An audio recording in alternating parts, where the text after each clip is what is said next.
Para mga bossing ko, ang pera po natin ay tuloy-tuloy bukod sa ating po sipag at tiyaga. Mainam na meron po tayo mga pantaboy ng mga kamalasan na kagaya po nito mga bossing. Ito po mga bossing ko ay makakatulong upang sa ganon, siksik liglig at umaapaw at maraming blessing ang dumating po sa inyo po mga bossing. Proven po ito. Ang gagawin nyo lamang mga bossing ko ay maglalagay po tayo ng asin dito sa napakalinis na tubig. Kahit anong tubig po yan, kahit tubig ripo lamang, kahit di ka na gumamit ng mineral water mga bossing. Ito pa mga bossing ko ay hihigop ng mga negatibong enerhiya. At mapapasin nyo pa mga bossing ko kung dati-dati magulo ang inyong pamilya, away-away palagi, lagi kang walang pera, lagi may karamdaman ang isa sa miyembro ng pamilya, babaguhin po nito mga bossing. Basta kailangan kayo po ay may positibong pananaw sa buhay dahil napaka-importante kung ano man po yung nasa ating isipan.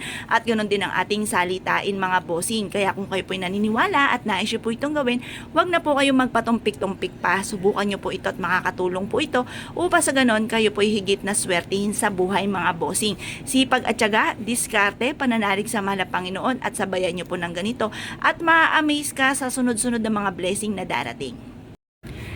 Ito pa mga bossing ko ay isa sa mga pamamaraan upang sa ganon ay maitaboy natin ang mga negatibong enerhiya na siyang nararamdaman nyo at napapasinin nyo na parang paborito ka ng kamalasan. Bukod sa kayo po ay masipag, madiskarte pero parang lagi pa rin minamalas at parang ang dami mga pagsubok na dumarating at away-away sa loob ng inyong tahanan. Kaya mas mainam mga bossing ko ay subukan nyo po itong ilagay doon sa may sulok mga bossing ko ng ipintuan ng inyo pong main door.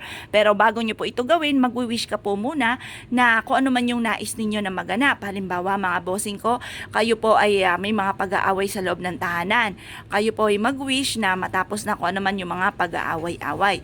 Mag-wish din po kayo na kayo po ay maging matagumpay at lahat ng mga pangarap po ninyo ay matutupad. Mag-wish po kayo ng mula sa inyo pong puso mga bossing. Pagtapos nyo pong mag-wish, ilagay nyo lamang po ito sa sulok ng inyo pong main door mga bossing. Makakatulong po ito upang sa ganon ay magtuloy-tuloy ang pasok ng swerte. Siksik-liglig at umaapaw at maraming blessing lagi ang darating. Ngayon pa mga bossing, pag nakita nyo na madumi na yung tubig, itapon nyo lamang po ito mga bossing ko at ito po ipalitan nyo muli ng panibago. Tapos mag-wish ka po muli. Lagi nyo po tatandaan kung maraming mga kahilingan, marami rin ang kayod. At kayo po ay mag-wish na wag na kayo magkaroon ng karamdaman, gumaling na lahat ang miyembro ng inyong pamilya, matigil na ang away-away kasi ang away-away na pamilya, yan po mga bossing ko ay mailap ang swerte. Ngayon po mga bossing, kapag nais naman ninyo ay pera, mag-wish ka po dito, halimbawa may negosyo ka, magkaroon ako lagi ng malaking benta, ganun po mga bossing.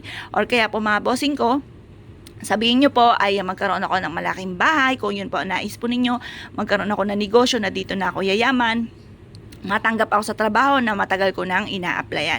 Basta magwi-wish ka ng mula sa puso, taimtim na panalangin.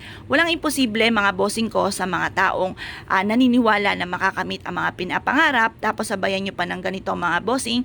Pagkatapos, basta i-maintain nyo lagi ang kalinisan ng tubig natin. Kasi once ito po yung nagdumi na mga bossing ko, ito po ay nakahigop na ng mga negatibong enerhiya, hindi na rin po ito magbibigay ng swerte. Lalo-lalo na kung natuyo po itong ating tubig mga bossing, malas po yun. Kaya kailangan i-maintain nyo po mga bossing ko ang kalinisan. Kung kayo po'y naniniwala at nais nyo po itong gawin, ay siya mga bossing, good luck po sa inyo po lahat.